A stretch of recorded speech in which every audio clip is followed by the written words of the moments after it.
আজকে শেয়ার করব যে কারেন্টের চুলাতে রাইস কুকারে আর কারেন্টের চুলাতে যদি আপনি 1 মাস ইউজ করেন তাহলে আপনি কত টাকা বিল আসতে পারে। তার থেকে বড় কথা এখানে কি কি রান্না করা যাবে সে বিষয়ে আলোচনা করব। আমি মোটামুটি রাইস কুকারে ডাল, ভাত, খিচুড়ি, মাংস, এমনকি অনেক রকমের পিঠাও বানাই।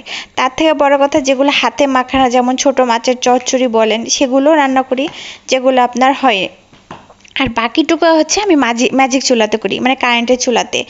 এটা আপনার গ্যাসের থেকে কতটা সেফট আর বা কতটুকু আপনার হচ্ছে মাসে আপনার হচ্ছে বিল আসে সেগুলো আলোচনা করব। হে এভরিওয়ান, আসসালামু আলাইকুম। আজকে শেয়ার করব যে কারেন্টের চুলা কতটুকু সেফ।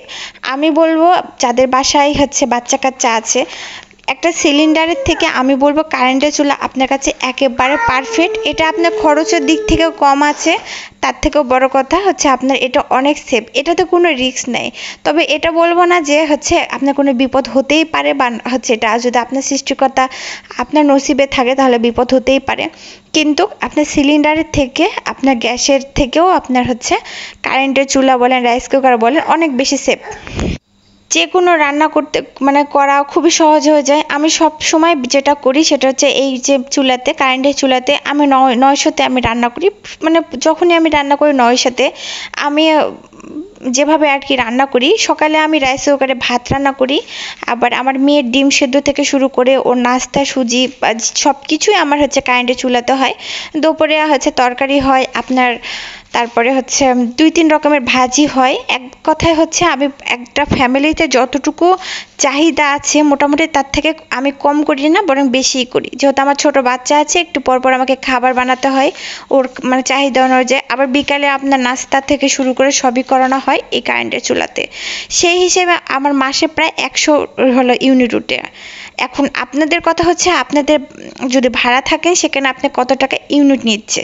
আমার সবসময় 7.5 টাকা ইউনিট নেয়, সেক্ষেত্রে আমার 750 থেকে 800 টাকার মধ্যে বিল আসে। মানে প্রতি মাসের কথা বলছি, এর মধ্যে থাকে, মানে 750 থেকে 800 টাকার মধ্যে আপনার হচ্ছে বিল আসে। এবার বলি যে এই 750 আর 800 টাকায় শুধু কি কারেন্টের চুলার বিল আসে? একেবারে না। আমার রুমে আমি কি কি চালাই সেটা আপনাদেরকে বলছি।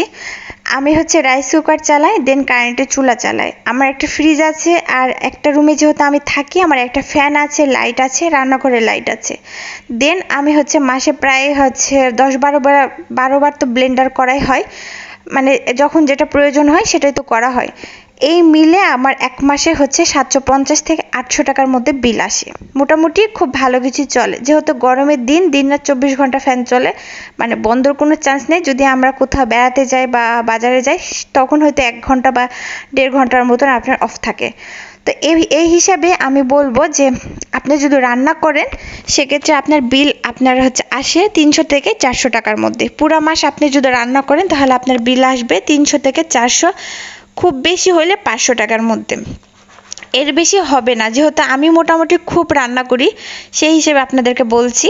আর ফ্যান, ফ্রিজ, এটুকু বিল তো আপনার 300 টাকার মধ্যে আসবেই। সেই হিসেবে আপনার 700-800 টাকার মধ্যে বিল কিন্তু খুব বেশি না। আর যদি আপনি একটা সিলিন্ডারে, আমি যে হিসেবে রান্না করি, দিনে 3 বেলা রান্না করি, বাচ্চাদের খাবার থেকে শুরু করে সবই রান্না করি, সেই হিসেবে যদি আপনি রান্না করেন তাহলে একটা সিলিন্ডার কখনোই কিন্তু আপনার 1 মাস, মানে সর্বোচ্চ 1 মাস 5 দিনে বেশি যাওয়ার কথা না। সেই হিসেবে আপনার এটা কিন্তু অনেক সেফ থাকবে। তার থেকেও বড় কথা হচ্ছে আপনার সিলিন্ডারে প্রচুর পরিমাণ রিস্ক আছে। আমি বলবো কারেন্টের চুলাতে অত বেশি রিস্ক নেই। এই যে দেখছেন আমি 900-তে দিয়ে রান্না করি, বা 900 ওয়াটের মধ্যে আমি রান্না করি। এটা কিন্তু সর্বোচ্চ 2000 ওয়াটের মধ্যে আছে। আপনার যত দূরে, মানে যত জুড়ে রান্না করতে চান তত বেশি কারেন্ট ফুরাবে, এটা সত্যি কথা। কিন্তু আমরা যে রেগুলার রান্না করি 900, এটার মধ্যে ঠিক আছে। মানে এটাতে আপনার তরকারি থেকে শুরু করে সবই হয়। এর থেকে কম পাওয়ার আছে 600, 300। তো 600-তে আমি সবসময় দুধ গরম করি, পানি গরম করি, বাচ্চার ডিম সেদ্ধ করি, সুজি করি। আর 300-তে আপনার নর্মালি হচ্ছে একটু ভাজা যখন করা হয় না, যে একটু অল্প করে ভাজা করা হয়, তখন আস্তে করে দেওয়া হয়। তো এটাই হচ্ছে কারেন্টার। এটা হচ্ছে আমি এখনো অসুবিধা দেখিনি, যেহেতু আমি 1 বছর প্লাস ইউজ করছি, আমি কোনো অসুবিধা দেখিনি। তো আশা করছি আপনাদের ভালো